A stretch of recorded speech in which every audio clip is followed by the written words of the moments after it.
Hello friends, welcome to CA Passion channel. In this video, we are going to learn part 3 of Ind AS 10, events after the reporting period. Disclosures. Date of approval for issue and who gave that approval.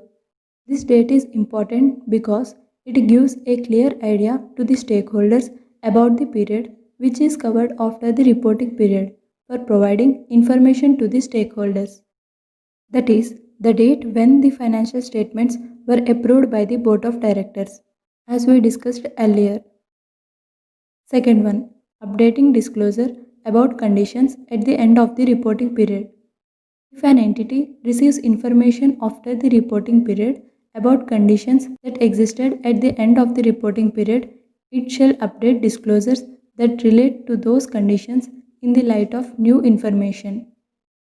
That means, in case of any adjusting event, the entity should disclose that what is the condition existed at the end of the reporting period. In some cases, an entity needs to update the disclosures in its financial statements to reflect information received after the reporting period, even when the information does not affect the amounts that it recognizes in its financial statements. Example, disclosures is required when evidence becomes available after the reporting period about a contingent liability that existed at the end of the reporting period, even it does not affect the amounts that it recognizes in its financial statements. This means if there is no change in the financial statements even after receiving the additional information about the conditions existing on the reporting period, this information also needs to be disclosed by the entity as per the standard.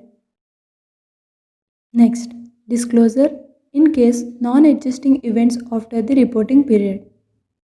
An entity shall disclose the following for each material category of non-adjusting event after the reporting period: the nature of the event and an estimate of its financial effect or a statement that such an estimate cannot be made. There are only two disclosures to be disclosed in case of non-adjusting events, that is nature and estimate of its financial effect.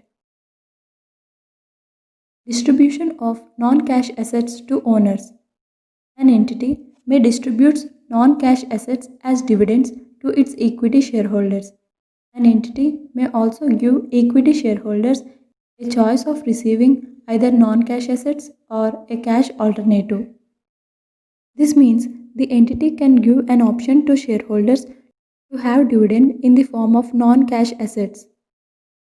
Now, let us know when these non-cash assets should be recognized. When an entity declares a distribution and has an obligation to distribute the assets concerned to its owners, it must recognize a liability for the dividend payable. That is, when the obligation to distribute the assets will conform, then the entity must recognize a liability. When to recognize a dividend payable? The liability to pay a dividend shall be recognized when the dividend is appropriately authorized and is no longer at the discretion of the entity.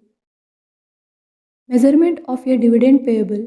An entity shall measure a liability to distribute non-cash assets as a dividend to its owners at the fair value of the assets to be distributed. That is, non-cash assets are measured at fair value. Finally, presentation and disclosure. An entity shall present the difference between carrying amount of the assets distributed and the carrying amount of the dividend payable at the time of settlement of the dividend payable as a separate line item in the profit and loss account.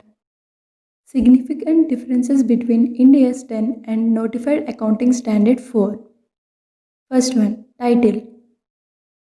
Ind AS 10 titled with Events After the Reporting Period, whereas Accounting Standard 4 titled as Contingencies and Events Occurring After the Balance Sheet Date. Second one, Material Non-Adjusting Events. As per Ind AS 10, the standard requires material non-adjusting events to be disclosed in the financial statements, whereas as per Accounting Standard 4, material non-adjusting events needs to be disclosed in the report of approving authority, that is, Director's Report. Third one, breach of a material provision of a long-term loan arrangements. As per Ind AS 10, in case of breach of material provision of a long-term loan arrangement on or before the end of the reporting period, with the effect that the liability becomes payable on demand on the reporting date. If the lender, before the approval of financial statements for issue, agrees to waive the breach, it shall be considered as adjusting event, as we discussed in the part 2. But as per Accounting Standard 4, no such guidance has given. Fourth one, distribution of non-cash assets to owners. Ind AS 10 includes an appendix, distribution of non-cash assets to owners, which deals inter alia with when to recognize dividends payable to its owners. But in Accounting Standard 4, no such guidance has been given. Last one, accounting treatment and disclosure in case of inappropriateness of fundamental accounting assumption of going concern.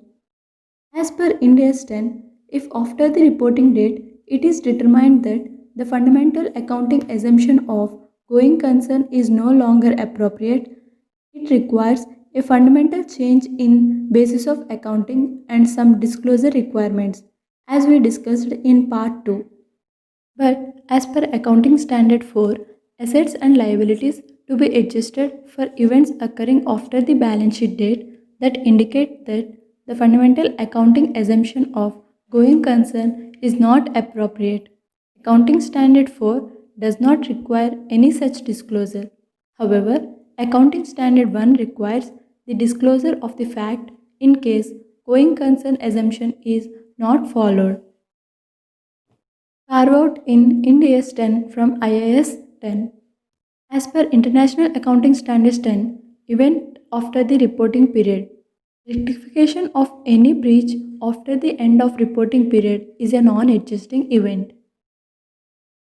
Carve out. As a consequence to carve out made in Ind AS 1, Ind AS 10 provides in the definition of events after the reporting period that in case of breach of a material provision of a long-term loan arrangements on or before the end of the reporting period, with the effect that the liability becomes payable on demand on the reporting date, if the lender, before the approval of the financial statements for issue, agrees to waive the breach, it shall be considered as an adjusting event. By this, we can conclude that in case of rectification of breach of any long-term loan arrangements is treated as adjusting as per Ind AS 10, but as per IAS 10, it is treated as non-adjusting event. If you like my video, please do like, share and subscribe. Thank you.